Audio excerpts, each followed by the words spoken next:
우리 교동문 100번입니다. 나라 사랑 2번입니다. 할렐루야. 내 영혼아 여호와를 찬양하라.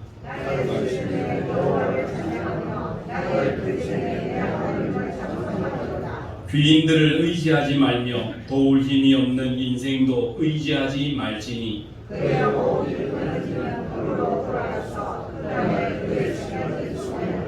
야곱의 하나님을 자기의 도움으로 삼으며 여호와는 천지와 바다와 그 중의 만물을 지으시며 영원히 진실함을 지키시며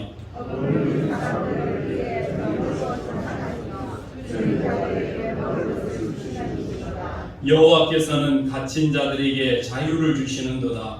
여호와께서 맹인들의 눈을 여시며 여호와께서 비굴한 자들을 일으키시며 여호와께서 의인들을 사랑하시며 여호와께서 나그네들을 보호하시며 여호와가 바보를 붙드시고 아이들을 눈뜨게 하셨습니다.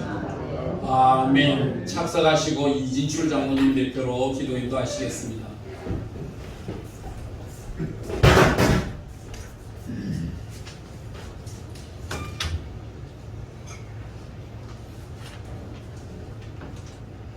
다 함께 기도하겠습니다. 인간의 생사와 복을 주관하시는 만군의 여호와 우리 아버지 하나님, 죄가 많아서 죽어 마땅한 저희들을 구원하시사 하나님의 귀한 자녀로 삼아주셔서 거룩한 천국 백성 되게 하여 주심을 감사드립니다. 하지만 저희들은 세상에 살면서 하나님 앞에서 거룩하지 못한 삶을 살았음을 고백하오니 이 시간 저희들이 될 죄를 깨끗하게 용서하여 주시옵소서. 오늘 강곡 76주년 기념하는 주일 예배로 나갑니다. 36년 동안 일지 치하에서 주권을 잃어버리고 이름까지도 빼앗기는 등 온갖 고통 속에서 살아갔던 저희 나라를 독립하게 하여 주심을 감사드립니다. 이 모든 것이 하나님의 은혜와 섭리 가운데 이루어지신 것을 진심으로 믿습니다. 사랑의 아버지 하나님, 저희들을 향하여 세상 살아가면서 빛과 소금이 되게 하여 주시옵고 소망 없는 자들처럼 살아가지 않게 하여 주시옵고 자신의 욕심보다는 서로 돕고 사랑하며 교제하는 참 그리스도인들이 되라고 하신 말씀이 정말 감사합니다. 이 시간 코로나 사태로 인해서 어렵고 외롭고 쓸쓸한 삶을 살아가고 있는 전 국민들에게 관심을 갖고 그들을 돌아보는 사랑의 공동체가 되게 하여 주시옵고 특별히 원하옵기는 저들이 고난 가운데 하나님을 만나는 역사가 일어나 믿음 안에서 소망을 가지고 다시 살아가는 지혜와 명철을 허락하여 주시옵소서. 능력 주신 아버지 하나님, 경건에 이르도록 내 자신을 연단하라고 하신 주님의 말씀을 이 시간 다시 한번 기억하기를 원합니다. 당장은 저희 교회가 수적으로 성장하는 것을 추구하지는 않고 있으나 주님의 말씀에 의지하여 머지않은 장래에 수적으로 질적으로 부흥 성장 발전될 것임을 확실히 믿습니다. 그러기 위해서는 각자 맡은 바 직무를 잘 감당할 수 있도록 항상 하나님의 말씀을 주야로 묵상하면서 기도에 더욱더 힘을 써 서로 봉사하고 사랑함으로 말미암아 흑암의 세력이 강한 이 합천 땅에 하나님의 사랑의 빛을 비추게 하여 주시옵소서. 그래야 우리 교회가 더욱더 주의 말씀에 더욱 뿌리를 내려 이 지역 복음화에 앞장서면 물론 가정과 직장을 변화시키고 만나는 사람들마다 생명의 말씀을 전하는 전도자의 사명도 잘 감당케 하여 주시옵소서.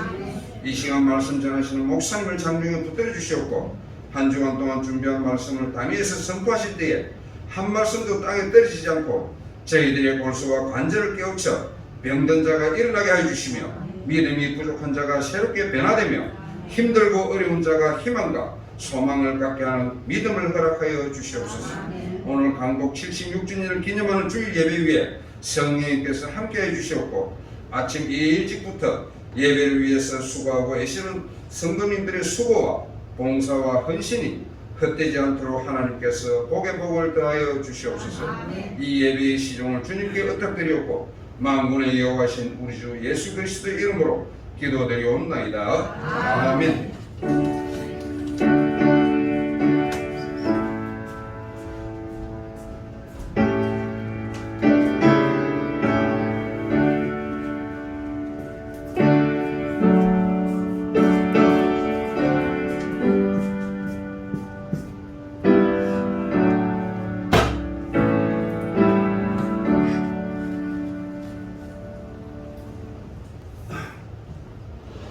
출애굽기 14장 10절에서 14절까지 말씀입니다.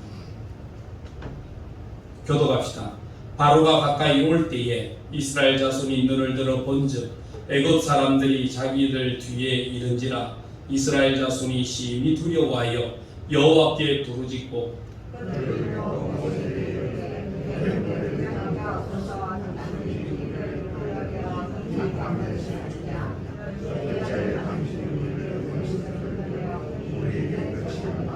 우리가 애굽에서 당신에게 이른 말이 이것이 아니냐. 이르기를 우리를 내버려두라. 우리가 애굽 사람을 섬길 것이라 하지 아니하더냐. 애굽 사람을 섬기는 것이 광야에서 죽는 것보다 낫겠노라.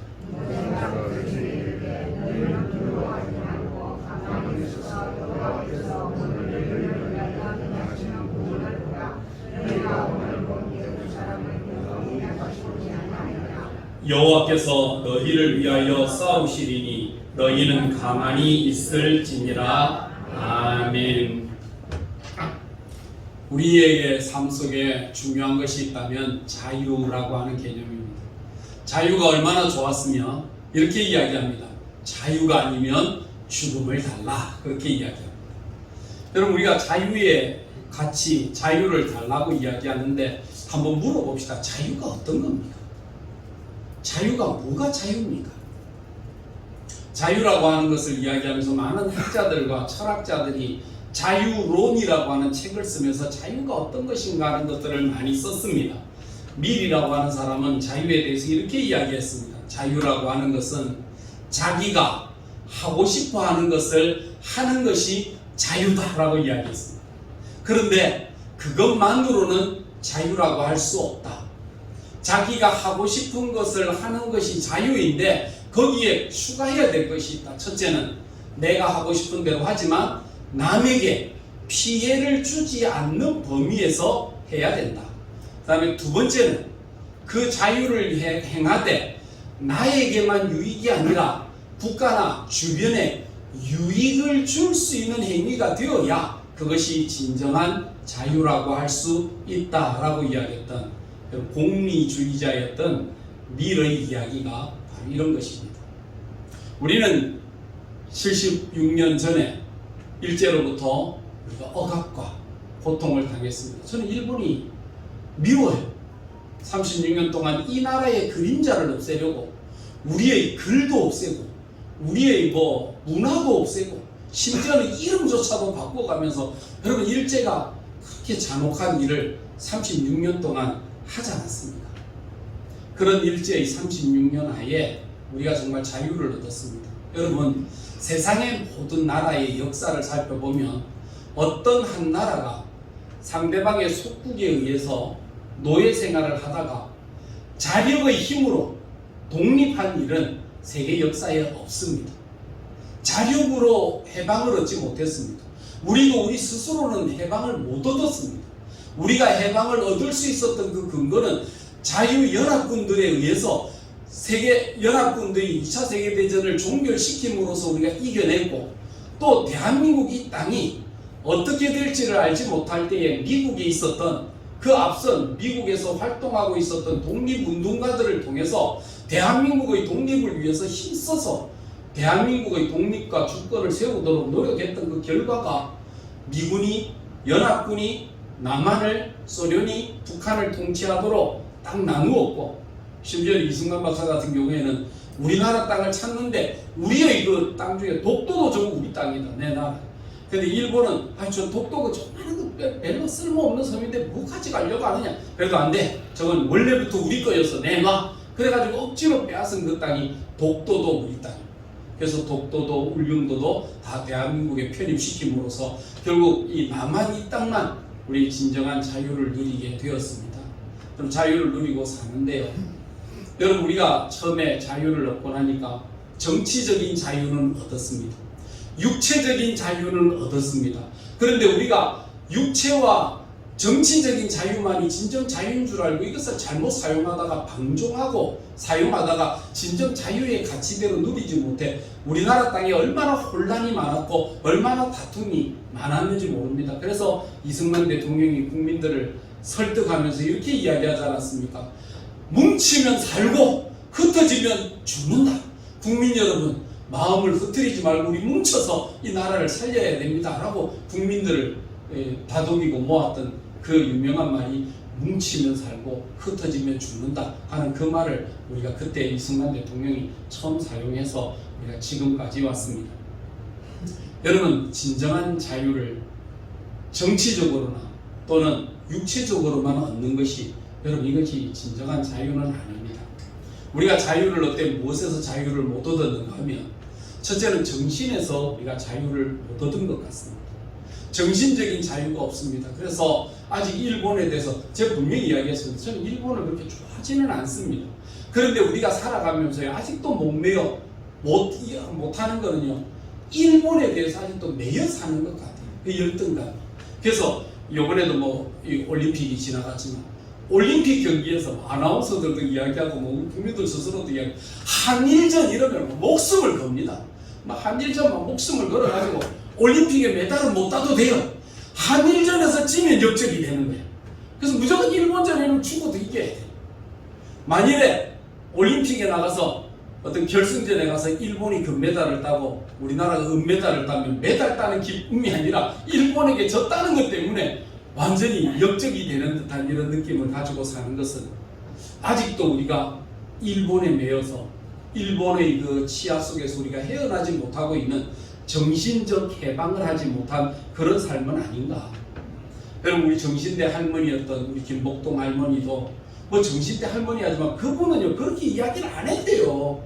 김복동 할머니는 자기들이 일본에 대해서 사과하라고 이야기하면서도 젊은 청년들에게는 너희가 일본의 청년들과 교류를 해라.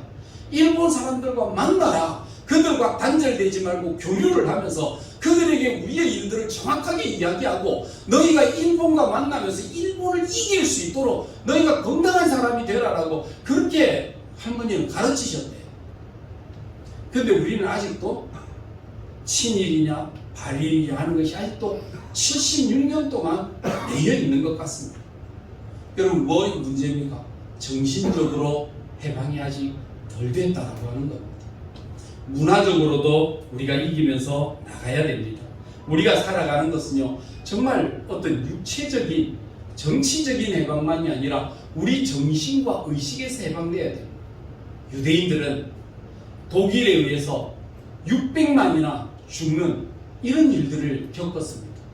지금도 유대에 가면 야드바셴이라고 하는 큰 공원이 있습니다. 야드바셴이라고 하는 말은 기억의 무덤이라고 하는 것인데 거기에 가면요 유대인 600만 명이 죽었던 사람들의 갓난 아이 이름 하나하나까지 600만 명의 이름을 다 꽂아놨습니다. 죽었다 가스실에 새끼 죽었다 다 끼어들어. 그러면서 그 야드바셴의 그 출구 속에는 이렇게 적혀져 있습니다. 용서하자. 그러나 잊지는 말자. 잊어버리는 순간 우리는 또 노예가 되고, 잊어버리는 순간 우리는 또 나라 이름 백성으로서 이렇게 비참한 죽음을 당해야 된다. 용서는 하되 잊어버려서는 안 된다 라고 하는 자기 자신의 정신과 마음 자세를 굳히는 일에 유대인들은 마음을 썼습니다. 그 결과 지금 독일과 싸우지 않습니다. 독일과 다투지도 않습니다. 이미 그들은 독일을 넘어섰습니다. 우리는 아직도 정신으로 넘어서지 못하고 마음으로 넘어서지 못하고 있는 것 같습니다. 그래서 많은 목사님들이, 많은 성도들이 일본에 대해서 용서를 선포하고 그곳에 가서 뭐 도쿄 소나타, 오사카 소나타 그러면서 그들에 대한 치유 집회, 용서 집회, 또 일본에 계시는 목사님들은 우리 과거에 우리 선조들이 정말 잘못했습니다. 용서해 주십시오 하고, 한국은 그것에 대해서 우리가 뒤돌아보지 말고 하나님 나라를 위해 서로 용서하고 앞으로 합력하여 선을 이룹시다라고 하는 그 의식들을 해나가면서 기독교의 용서 운동이 여러분 퍼져나가고 있는 것입니다. 여러분, 우리의 삶 속에서도 진정한 자유가, 진정한 해방이 무엇인지 오늘도 우리의 삶 속에서 일제 36년이라고 하는 여기에서 해방되지 못한 부분이 있다면 우리는 친일이냐 반일이냐가 아니라 우리의 삶의 기본 정신은 그 일입니다. 일본을 넘어서는 것이 저와 여러분의 삶의 목표지. 아직도 회복은 76년의 일을 벗어나지 못해서 싸워야 된다라고 생각하는 여러분, 이런 저급함에서 저와 여러분 벗어나야 됩니다. 여러분 기억합시다. 용서합시다. 잊지는 맙시다. 여러분 옛날에 그 우리나라가 그 일본 그 왜구들이 올라와서 쳐들어올 때 일본에서 우리나라 왕이 조선 그 수도를 내팽개치고 도망가지 않았습니까? 일본 사람들이 들어와가지고는 얼마나 비웃었는지 아십니까? 일본은 장수가 성주가 적이 쳐들어오면 죽기까지 싸우고 만일에 죽음에 이기지 못해서 지면 그 자리에 적 장수들이 보는 앞에서 너희들 칼에 안 죽는다. 나는 할복해서 내 스스로가 죽는다고 자기를 그걸 그들은 명예로 생각했다. 근데 우리나라는 도망갔어요. 왕국에 들어가고 왕이 없어. 이거 어디 갔냐고 그러고 도망갔대요. 장수가 나라가 위급할 때 왕이 백성을 버리고 도망가는 게 가능하냐라고 이야기했다. 우리 민족의 정신이 남에게 얕보이지 않도록 도망다니고 피하는 자가 아니라 우리는 나라에 대해서 국민에 대해서 어떻게 우리가 책임지는 정신과 마음을 가지고 사느냐, 이것이 저와 여러분에게 중요하다는 것입니다. 그러기 위해서는 잊지 말고 우리가 이길 수 있는 힘을 갖추도록 저와 여러분들이 힘쓸 때에 진정한 자유와 평화를 누리는 복된 삶이 될 줄로 믿습니다. 자, 우리는 일제의 해방뿐만 아니라 가져야 되는 해방이 있습니다. 그게 뭐겠습니까? 우리가 하나님의 자녀로서 출애굽하고 하나님의 자녀가 되었을 때에 우리는 진정한 자유에 대하여, 여러분 예수 믿는 사람이 여러분 신앙생활 속에 예수를 믿음으로 우리에게 주어진 그 하나님의 복이 있다면 자유인 되었다라고 하는 사실. 여러분은 자유인 되셨습니다. 여러분 믿습니까? 자유를 누리십니까? 무엇에서 자유하십니까? 막상에는 물어보면 무엇에서 자유하냐고 물어보면 몰라요. 그러다 보니까 신앙생활 하면서도 내 멋대로 하는 게 자유인 줄 알아요. 너 교회 와서도 내 멋대로 해야 되고 왜 나를 억압하느냐 그러고 내 하는 대로 놔두라 그러고, 여러분 이렇게 해나가는 것을 자유라고 생각합니다. 여러분 성경에서 저와 여러분에게 말하는 성경이 우리가 예수 그리스도 안에서의 자유함을 얻을 때에 이 자유가 무엇인지 아십니까? 성경이 우리에게 주는 자유는요 3가지 있습니다. 첫째는요 죽음에 대한 자유입니다. 우리가 얼마나 죽는 것을 두려워합니까? 그래서 예수님께서는 우리에게 죽는 것이 아니라 뭐 하는 것이다? 자는 것이다. 우리가 자고 날 때 여러분 저녁에 주무시면서 내일 아침에 못 일어나면 어떻게 하지 걱정하고 주무시는 분 계십니까? 우리는 자면서도 당연하게 이야기합니다. 내일 아침에 깨서 보자 라고 이야기하잖아요. 여러분 두려워서 못 자는 사람은 없습니다. 여러분 그와 똑같습니다. 진정한 자유는 우리에게 무슨 자유를 주느냐면 죽음에서부터의 자유입니다. 하나님의 백성은 죽음을 두려워하지 않습니다. 이 땅에 살아있는 날 동안 이 땅이 천국이고 죽어서 깨면 하나님 앞에서의 천국인데 우리가 뭘 그걸 두려워하냐? 죽음 때문에 부들부들 떨거나 두려워하는 여러분 이런 어리석은 일을 살지 않는다는 것입니다. 첫째는 우리가 죽음에 대한 자유입니다. 두 번째 자유가 있는 게 뭐냐면 심판에 대한 자유입니다. 믿지 않는 사람들도요 죽으면 부활하여 깨는데 무슨 부활로 깨느냐 하면 심판의 부활로 깹니다. 하나님 앞에는 2가지의 책이 있다고 그랬습니다. 하나는 생명책이 있고요 또 하나는 행위록이 있습니다. 여러분 우리의 삶 속에 생명록과 행위록이 있는데 생명책에 기록된 자가 있고 생명책에 기록이 안 된 자들이 있습니다. 생명책에 기록된 자들은요 다 구원을 얻은 하나님의 자녀가 됩니다. 그런데 생명책에 기록되지 않은 사람들은요 그들의 갈 곳은 지옥밖에 없습니다. 그들에게 남은 것은 뭐냐면 행위록입니다. 그거 하나님 앞에서 세상 앞에서 악을 행한 그 행위록이 그들 앞에 기록이 되어 있고 그것이 그들의 삶의 증거가 될 수 있다는 것입니다. 그렇기 때문에 우리가 예수를 믿어 하나님의 자녀가 되면 뭘 얻느냐 하면 여러분 이런 것에서 자유함을 얻는 겁니다. 심판에서부터 자유함을 얻습니다. 하나님의 자녀가 되었기 때문에 하나님께서 우리의 이름을 아시고 우리는 그분의 음성을 알기 때문에 그의 음성대로 우리가 살아가는 날 동안 우리의 삶 속에 진정한 자유와 기쁨을 누리게 된다는 것입니다. 여러분 이런 자유함이 여러분에게 없으십니까? 왜 없으십니까? 왜 없죠? 인도 사람들의 속담에 이런 이야기가 있습니다. 한 아이가 이제 아빠하고 이야기를 하는데 아빠 세상에 나쁜 사람도 있고 좋은 사람도 있고 죄와 있고 선한 일들이 있는데 어떻게 하면 우리가 죄를 안 짓고 선한 일을 할 수가 있어? 라고 물어봅니다.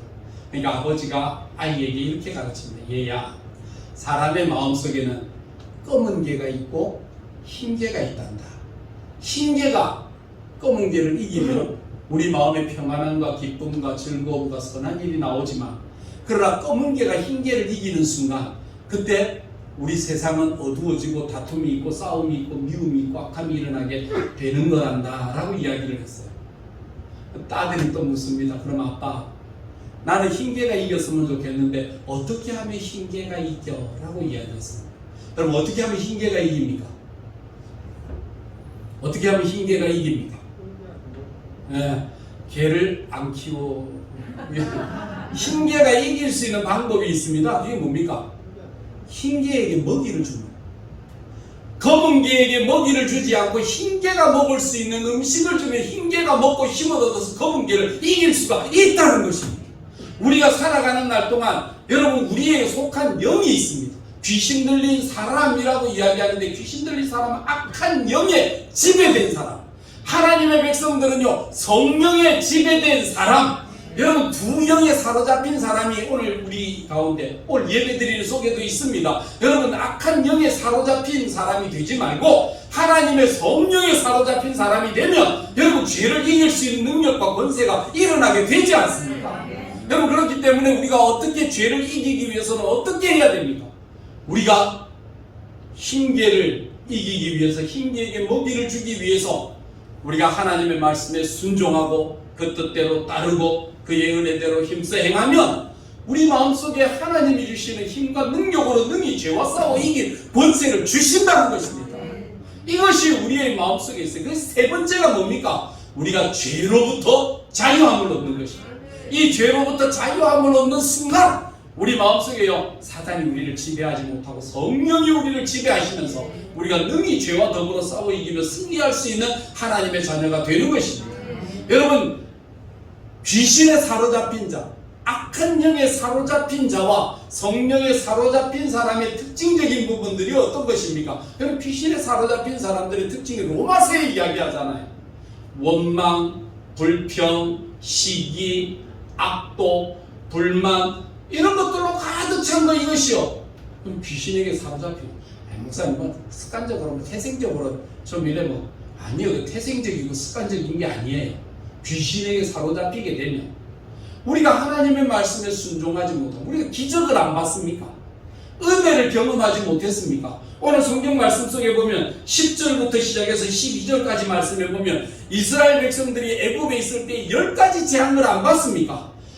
애굽 땅의 사람들에게는 그들의 재앙이 임하여도 하나님의 백성들이 사는 고센 땅에는 재앙이 하나도 임하지 않았어요.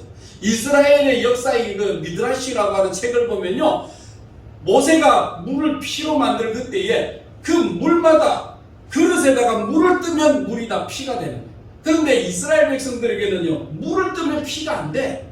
이스라엘 백성들이 뜨면은요, 물이 피가 안 되는데 애굽 사람들이 물을 뜨면 피가 되니까 먹지를 못하잖아요. 그러니까 애굽 사람들이 이스라엘 백성들에게 가지고 그 물 좀 우리에게 팔아라 그래서 이스라엘 백성들이 그 물을 떠서 애굽 사람들에게 주면 그 물에는 피가 안 되는 거예요. 그러니까 애굽 사람이 일주일 동안 그 피가 나고 냄새가 나서 물을 못 먹으니까 이스라엘 백성들에게 찾아가서 물 좀 팔아라고 해서 물 한 바가지를 파는데 그 옛날에 그 물을 얼마나 비싸게 팔았는지 이스라엘 백성들이 떠서 주면 피가 안 되는데 저들이 그냥 뜨면 피가 되는 거예요. 그러니까 물 엄청 팔아가지고 이스라엘 백성들이 부자가 되었었다. 그래서 성경에는 살펴보면 그런 이야기는 나오지 않지만 미드라시에 보면 그런 이야기가 나오잖아요. 그래서 출애굽할 때 보면 애굽 사람들에게 받은 돈과 금과 물질들이 얼마나 많은지 이스라엘 백성들이 맨몸으로 나가지 아니하고 거부가 돼서 나갔다고 그럼 성경에 이야기하잖아요. 기적을 안 봤습니까? 은혜를 경험 안 했습니까? 기적을 봤다고요. 그런데도 그들이 출애굽하지 못하고 육신으로는 정치적으로는 출애굽에서 떠나왔지만 그들의 삶 속에 뭐가 없었느냐면 정신이 출애굽하지 못한 거예요.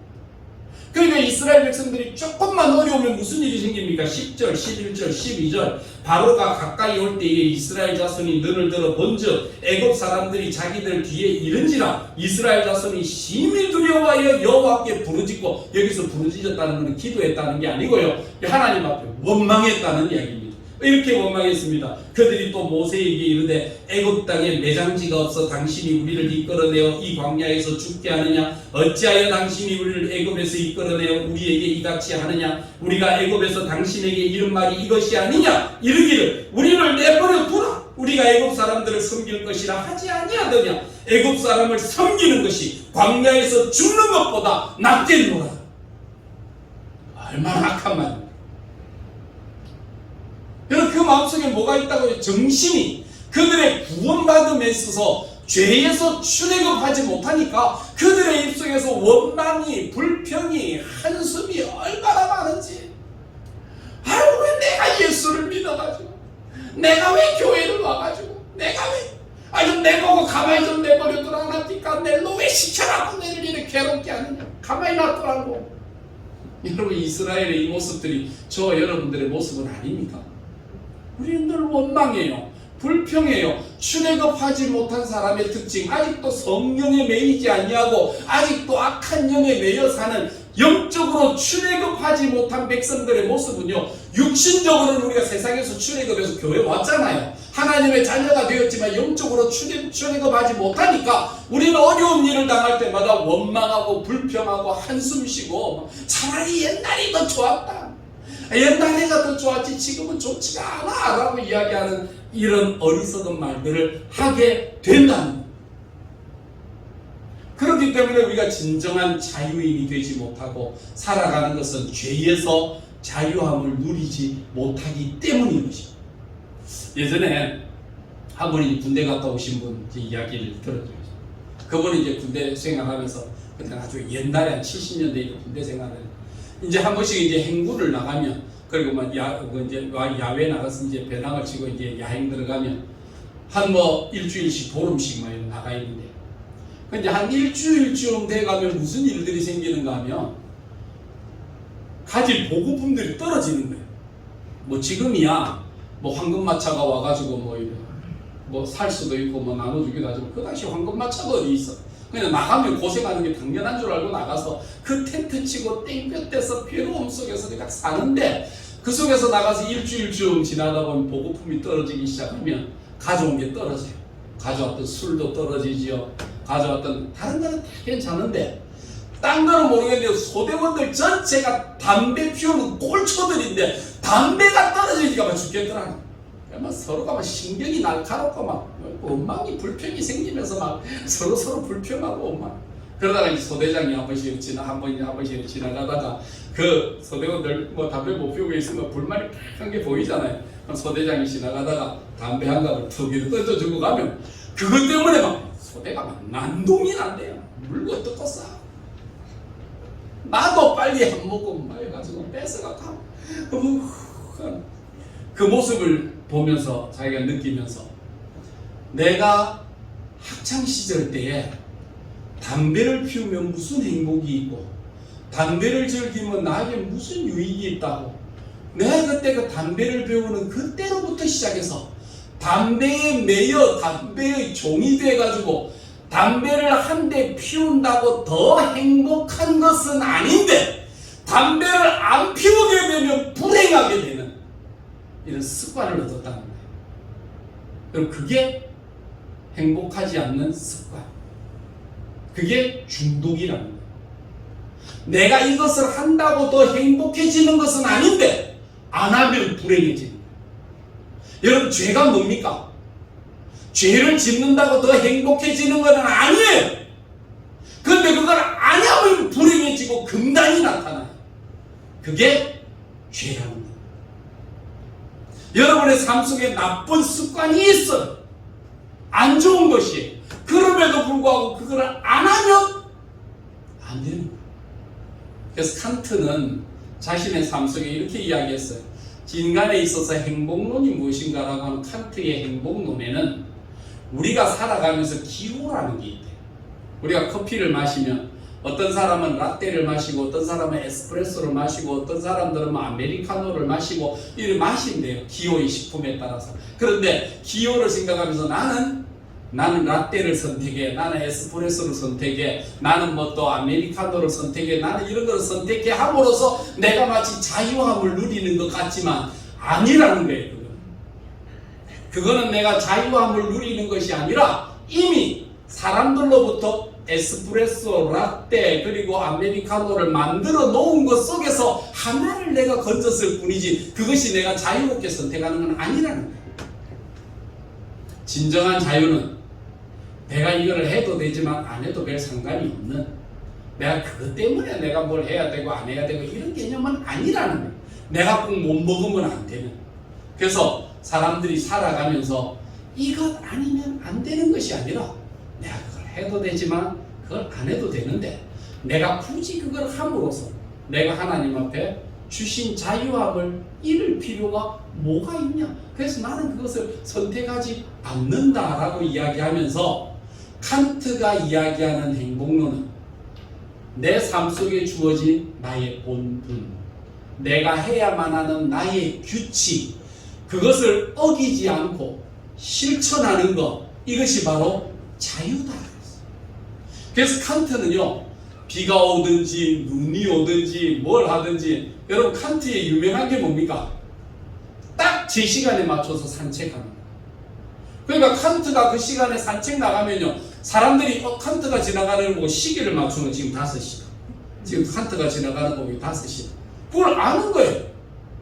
그러니까 그게 오늘은 피곤하니까, 오늘은 힘드니까 그거 하지 않고 내가 내 본분에 주어진 그것들을 충실하게 지켜 행하고 실천하는 그게 바로 진정한 자유라. 자유 없는 방종을 누리는 사람은요, 오늘은 뭐 기분이 좋으니까 뭐 하고, 또 어떤 사람은 오늘은 뭐 기분 뭐 안 좋으니까 뭐 안 하고 싶으니까 안 하고. 그럼 이건 방종이에요. 자유가 아니에요. 그건 이미 육신의 욕망에, 육신의 욕심에 매여 살기 때문에 자기가 마땅히 해야 될 것을 못하고 사는 거예요. 그러니까 사람이 고기를 먹을 수 있느냐 먹을 수 없느냐 이런 문제가 아니라, 나는 삶 속에 내 규칙과 삶 속에 고기를 먹어서는 안 된다라고 하는 게 정해졌으면 고기를 안 먹어야 되는데 고기를 안 먹을 수가 없어서 자꾸 고기만 먹고 싶다 깎아 하는 거는요, 그거는 욕심에 매여서 그런 것이지 그거는 결코 자유하기 때문에 이루어진 것은 아니다. 그래서 예수님께서도 사람이 떡으로만 사는 것이 아니요 오직 하나님의 입에서 나오는 모든 말씀으로 살 것이니라. 나는 너희가 찾는 듯한 그런 물질 때문에 먹는 것 때문에 사는 것이 아니라 나는 내가 먹는 양식이 있다라고 말씀하신 그 예수님은요 자유하시죠. 여러분 세례 요한 당시에 그 있었던 헤롯은 세례 요한을 향해서 세례 요한이 나가서 그 헤롯이 잘못 저지른 헤롯 그 자기 동생의 처제를 동생의 그 부인을 빼앗은 일 때문에 세례 요한이 욕을 하니까 그 앙심을 품고 그를 받아가지고 있다가 결국 그를 죽였어요. 그런데 헤롯은요, 그를 불러다가 오히려 세례 요한을 못 베어 죽여서 자기는 왕궁에 있지만 그는 세례 요한의 환상 환청 때문에요, 그는 얼마나 두렵게 살았는지 모릅니다. 그래서요, 예수님이 나가 증가하니까 세례 요한이 살아난 것이 아니냐, 그 때문에 불안하다라고 이야기했던, 여러분 헤롯은 자유함이 없었습니다. 그는 왕궁에 있었고 남의 헤롯의 세례 요한의 목을 잘랐지만 그 자유함이 없었지만, 세례 요한은 당당히 감옥에 들어가서 그 목베임을 당하여도 그는 하나님 앞에서나 사람 앞에서나 여자가 난 자 중에 세례 요한보다 큰 자가 없다라고 하는 하나님의 인정을 받은 세례 요한은요 너무 자유로웠던 사람 아닙니까? 바울은요 다니면서 하나님의 복음을 전하고 하나님 말씀을 나눌 때 매를 맞고 감옥 속에 있어도 내가 감옥에 있으나 어디에 있으나 나는 이곳이 자유하고 나는 이곳에서 하나님과 동행하니 천국이다 고백하며 찬송했던 바울 사도는요 감옥에 갇혀 매 맞고 갇혀도 자유하게 찬송했는데요, 바울을 가두면서 그의 죽음을 이끌어내었더니요 네로 같은 사람은요 사람들을 죽이고 불태워가면서 자기의 죄를 남에게 덮어 씌워가면서도 얼마나 했던지요 정신이 미쳐가지고 죽어갔던 여러분 네로의 인생이 행복해 보입니까? 내 마음대로 하기 때문에 행복하다고요? 내가 내 본세대로 살면 다 잘 될 것 같아서 행복하다고요? 아니에요. 그런 것이 자유가 아니라니까요. 그래서 루터는 우리의 삶 속에 자유라고 이야기하면 두 가지가 있어야 된다는 거예요. 첫째는 freedom from, 무엇으로부터의 자유, 죄로부터의 자유. 우리가 나쁜 중독으로부터의 자유함이 있는 사람이 진정한 자유인이라는 거예요. 그 다음에 또 하나는 프리덤 포, 무엇을 향하여 나아가는 자유. 내가 이 일을 선택하고 이 일을 행하면 나의 목숨조차도 도저히 아깝지 아니하다라고 이야기했던 바울과 같은, 루터와 같은 사람, 그런 그 일을 행함에 있어서 전혀 매이지 아니하고 자유롭게 해나가는, 여러분 이런 사람, 이게 바로 진정한 자유인의 모습이라고 그랬어요. 그래서 하나님의 자녀는요, Who I am, 내가 누구냐 라고 하는 데 집중하지 않습니다. Whose I am, 나는 누구에게 속하였느냐. 여러분 이것이 그리스도인의 고백해야 될 단어라는 거죠. 내가 누구냐. 도대체 교회 오면 내가 누군데 왜 나를 어떻게 보고, 그게 아니고 Whose am I, 나는 누구의 소유주라. 나는 하나님의 자녀, 나는 하나님의 백성이야. 여러분 그렇기 때문에요, 하나님 없는 사람은 방종합니다. 자유의 개념을 모르는 사람은 방종해요. 지 맘대로 하는 거예요. 지 하고 싶은 대로 하는 거예요. 하나님을 제대로 안 믿었던 루터는, 칸트 같은 사람은 무신론자입니다.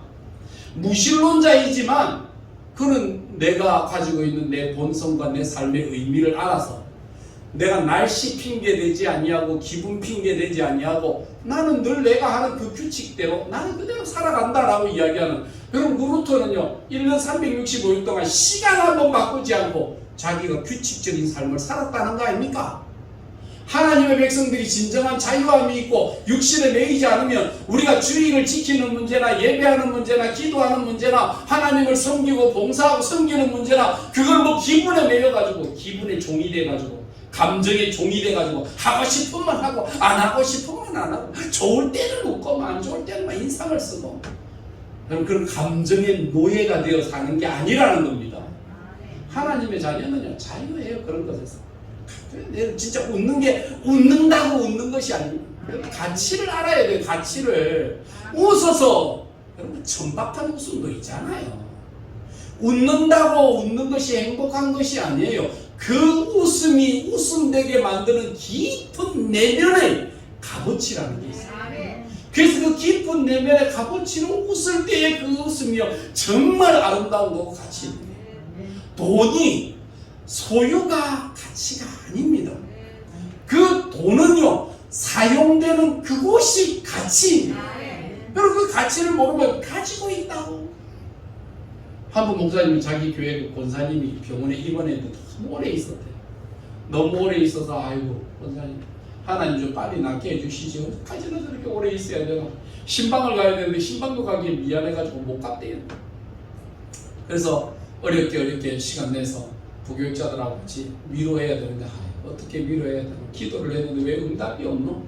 그래가지고 병원에 갔는데 오히려 병실에서 그 권사님은 그분은 돈도 많고 남편이나 자녀들도 풍성한데 그런 삶 속에서 내가 병원에 가니까 다 풍성해. 권사님 많이 힘드십니까? 힘들기는 뭐가 힘들어요. 목사님 나는 세상에 돈이면 다 될 줄 알았는데 돈 아니라도요 돈으로 다 되는 게 돈이 줄 수 없는 것을 나는 이 병원에서 깨달았습니다. 그럼 뭘 깨달았습니까? 돈 가지고 사람 위로하지 못했는데 자기 병원에 입원해 있으니까 사람들이 와가지고 처음 와가지고 내일 수술 받아 사람이 너무 불안해갖고 자지를 못한대요. 끙끙끙 매고 있는 사람 보고 옆에서 많이 힘드세요. 간호사 보고 약 좀 달래서 편안하게 자세요. 당신이 걱정한다고 당신이 수술하는 것도 아니고 당신이 수술 가서 한다고 해서 당신이 걱정한다고 해서 암이 어떻게 되는 거 아닙니다. 그냥 가만히 계시면 자고 깨어나면 의사가 다 알아서 하고요. 그 사이에 다 고쳐지고 치유됩니다. 너무 불안하지 마세요. 가면 돼요. 오늘 저녁에 푹 자야 내일 수술도 잘 될 겁니다. 주무세요. 나는 3번 받았어요. 3번 안 아프디가 아픈 거 없던데 자다가 깨기가 다 됩니다. 자면 돼요. 진짜입니다. 고마워요.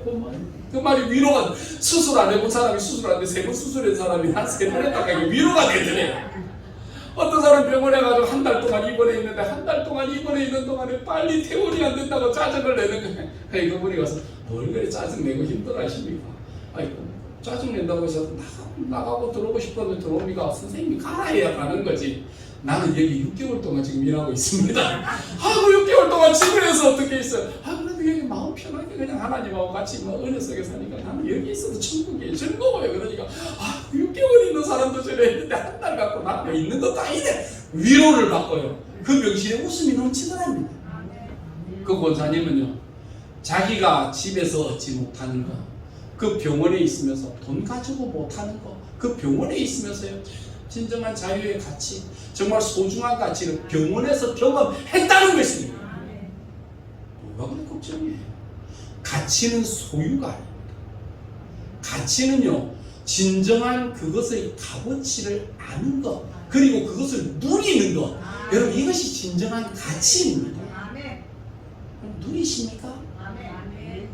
돈이 많아도요 불안해가지고 누가 뭔지 알까 싶어, 도둑놈이 올까 싶어가고 빼앗아갈까 싶어, 자식들이 모여갖고 아버지하고 잘하는데도 이거 보면 이놈들이 내한테 진짜인가 가짜인가 저것들이 웃으면서 내 재산을 탐내기 위해서라는 게 아니라 의심이라는.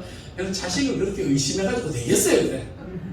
그거 보면 자식들이 아유 정말 참 잘 키웠다, 저놈들이 나를 효도해서 저라는구나. 근데 막 의심의 안경을 뒤집어 쓰고 저것들이 내 재산 때문에 내가 내 돈 없으면 저것들이 나한테 뭐 어디 빵이나 따라 사오겠나 나쁜 놈들 이러고 보고 있으면 그게 행복합니까? 그게 행복하지 않은 거예요. 그게 진정한 값어치를 알고 진정한 값어치를 누릴 때에 그때의 그 값어치를 아는 게 힘이라니까.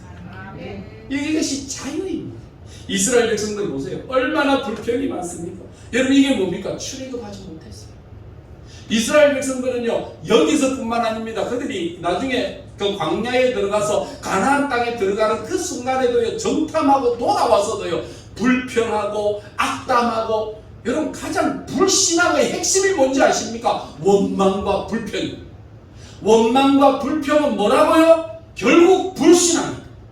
불신앙을 가지고 있으면 약속의 땅에 들어가지 못합니다.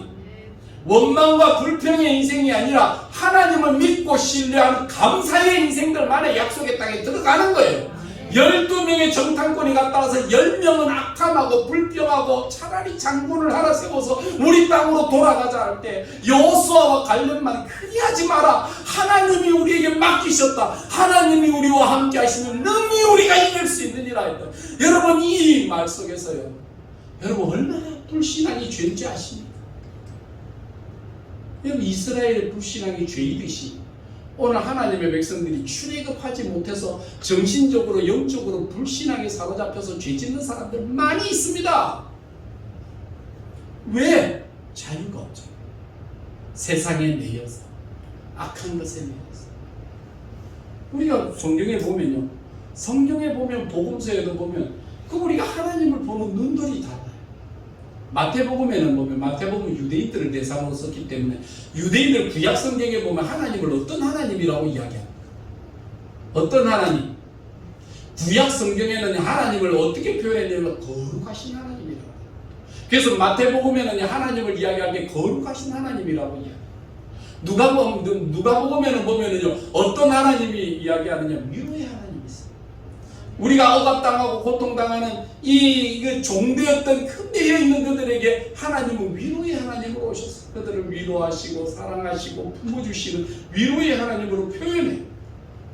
마가복음은요 아직도 여린 신자들과 불신자들을 향해서 주시는 말씀요 하나님은 크신 하나님, 크신 하나님. 그러니까 뭐 로마보다 크고 군대보다 크고 힘있는 자들보다 크고. 그래서 사도행전에 들어가 보면 바울 사도가 그 아데네 신전에 가서 복음을 전할 때에 그때에 하늘의 하나님을 이야기하니까 너가 하나님이 큰 게 아니라 우리 신전을 봐라 얼마나 큰가 크도다 아데니여 라고 이야기해요. 세상의 신들은 큰 신들, 큰 거, 큰 집, 큰 신상, 금으로 입힌 거 우리가 누구보다 커. 세상은 큰 거예요. 그러나 우리 하나님을 믿는 하나님의 자녀들은 어떤 하나님입니까? 우리 하나님은 정직하게 말합니다. 내가 거룩하니 너희도 거룩하라. 그러니까 하나님의 백성은 자유함을 입은 하나님의 자녀들은요 천박하게 살지 않아요. 방종하는 천박함이 아니에요. 여러분 뭐 거지들이 여러분 자유로워 보입니까? 걔들은 일 안 하고 시간만 되면 깡통 돌고 나가고 뭐 얼씨구 쉬고 들어가는 거 이런 거 여러분 그 편해 보이고 자유로워 보이십니까? 행복해 보이십니까? 자유롭잖아요. 지가 밥도 안 하고 그냥 너희 때 되면 그거 가가지고 너희 집에 가가지고 두드리고 그거 뭐 안 주면 들어가서 뭐라 그럽니까?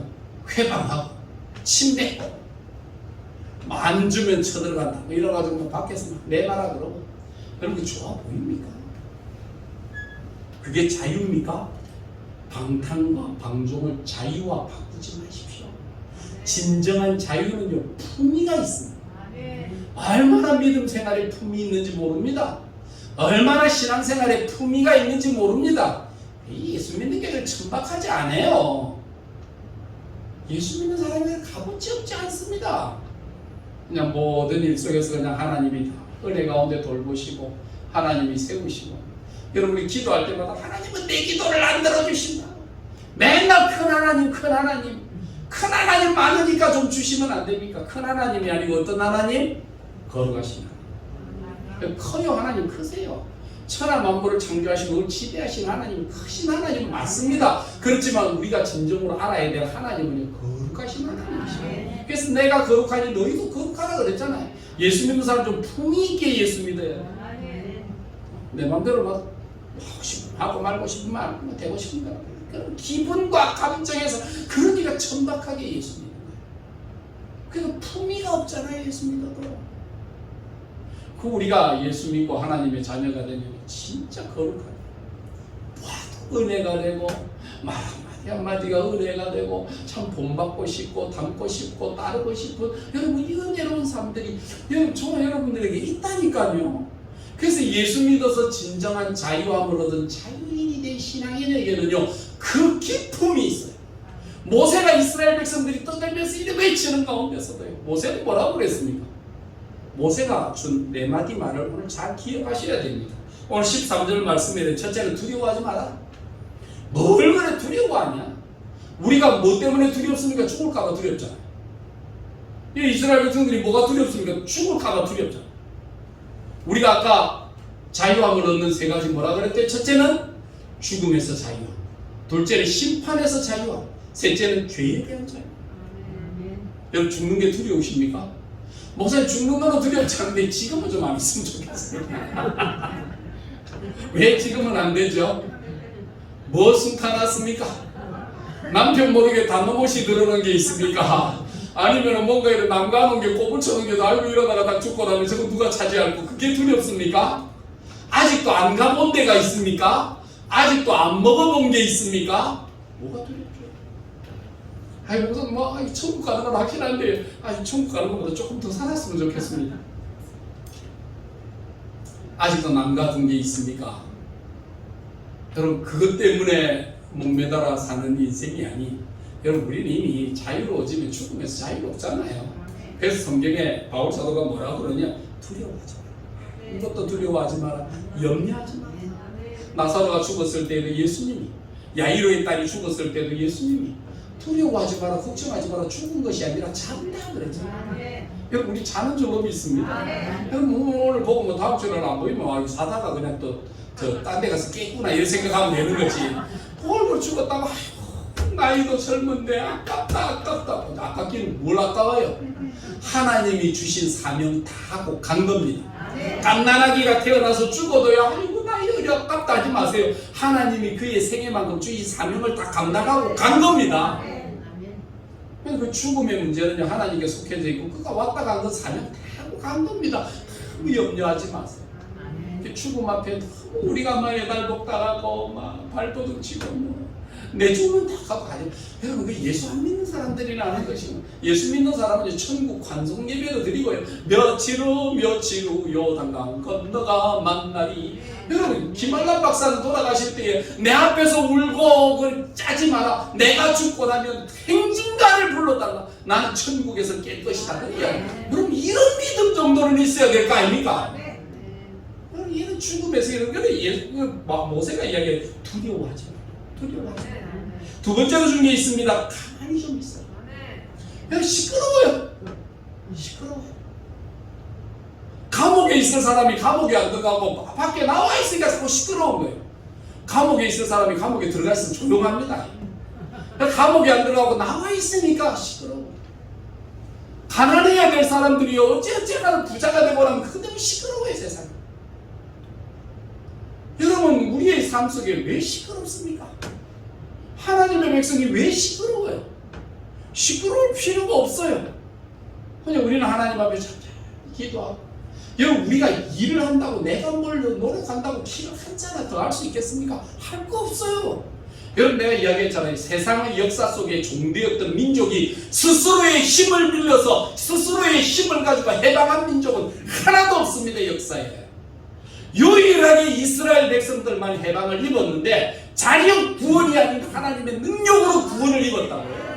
그러니까 우리의 신앙생활 할 때 뭐 해야 된다고요? 그냥 하나님의 능하신 손길 안에 참고 기다리라고 그러잖아요. 그저 잠잠하세요. 왜 시끄러운지를 모르겠어. 여러분, 조용하라 그랬어요. 가만히 있으라. 세 번째는 13절 말씀에 너희가 봐라. 하나님이 어떻게 하시는지 좀 봐라. 하나님이 놀랍게 이루실 때에 그때에 우리가 할렐루야 할 일이 반드시 있을 것이다. 그럼 보시기를 바라. 역사가 어떻게 흘러가는지를 보게 될 것입니다. 하나님의 손길이 어떻게 나타나는지를 보게 될 것입니다. 나는 복줄 자에게 복줄 것이고 나를 징계할 자에게 징계할 것이다 말씀하셨던 우리의 최후의 심판날에 우리 하나님의 자녀들로 백보자에 앉아 심판할 그날이 반드시 있다라고 하는 것을 증거하지 않았습니까? 왜 두려워하세요? 못 볼 것처럼 하지 마세요. 반드시 보게 됩니다. 마지막으로 준 게 하나 있는데요. 읽지는 않았지만 15절 말씀 속에 보면 있습니다. 15절 말씀 나같이 한번 읽어봅시다. 시작. 여호와께서 모세에게 이르시되 너는 어찌하여 내게 부르짖느냐? 이스라엘 자손에게 명령하여 앞으로 나아가게 하고. 아멘. 하나님이 다 하시니까 가만히 앉아 있는 게 아니고 우리는 하나님이 하시는 일 속에서 우리는 뭐 해야 됩니까? 앞으로 나아가는 것입니다. 그래서 이스라엘 백성들은 뒤로 안 가요. 그래서 히브리서에는 뭐라 그랬습니까? 하나님의 백성들이 뒤로 물러가는 자를 내가 기뻐하지 아니하노라. 하나님의 자녀의 특징이 있습니다. 불퇴전. 뒤로 퇴보하지 않는다는, 믿음에서 퇴보하지 않고 후퇴하지 않는다는 것. 신앙은 불퇴전, 믿음의 싸움이고 영적 싸움이고 우리는 죽으면 죽었지 퇴보하지 않는다라고 하는 이런 전진하는 신앙 믿음을 가지고 살아가는 것입니다. 여러분, 이게 신앙이에요. 근데 자꾸 후퇴하라. 조금만 가면 아이고 가자. 옛날에 애굽이 좋더라. 옛날이 좋았다. 성경의 전도서에는 뭐라고 그랬습니까? 어리석은 사람들일수록 옛날이 지금보다 좋았다 하느니라. 옛날이 더 좋았다 하는 사람들이 어떤 사람들이라고요? 어리석은 사람. 지금이 제일 좋은 때예요. 여러분의 인생이 언제가 제일 좋습니까? 지금이 제일 좋은 시간이에요. 지금이 제일 좋은 때입니다. 지금이 제일 좋은 때. 오늘을 누리지 못하는 사람에게 내일 뭘 누리겠어요? 과거를 자꾸 쳐다보면서 오늘을 불행하다, 오늘이 뭐 어떻다 그러는 사람에게 무슨 행복이 있겠어요? 여러분의 인생을 바꿀 수 없는 과거에 매여 있지 마세요. 여러분이 어떻게 할 수 없는 그 미래에 대해서요 불평불만하지 마세요. 내 인생의 가장 행복한 때가 그 지금 이 순간이다라고 하는 그거를 마음에 붙잡고 계세요. 지금 여러분과 함께 있는 사람이 제일 소중한 사람이에요. 남편과 아내가 원수같이 살아도요 그 남편이 지금 여러분과 같이 있는 그때가 여러분에게 제일 행복한 때입니다. 그 아내가 제일 행복한 때입니다. 그럼 가고 나면 못 잘 건데, 가고 나면 더 좋은 사람 얻을 것 같지요? 같지요? 꿈 깨시기 바랍니다. 지금 여러분의 인생이 제일 좋은, 여러분에게 여러분에게 주신 남편이, 여러분에게 주신 아내가, 여러분에게 주신 가족이 가장 행복한 줄 알고 지금 여러분과 함께 있는 그 시간을 행복하게 만들어야 여러분이 행복하죠. 다 애비기 따지 마세요.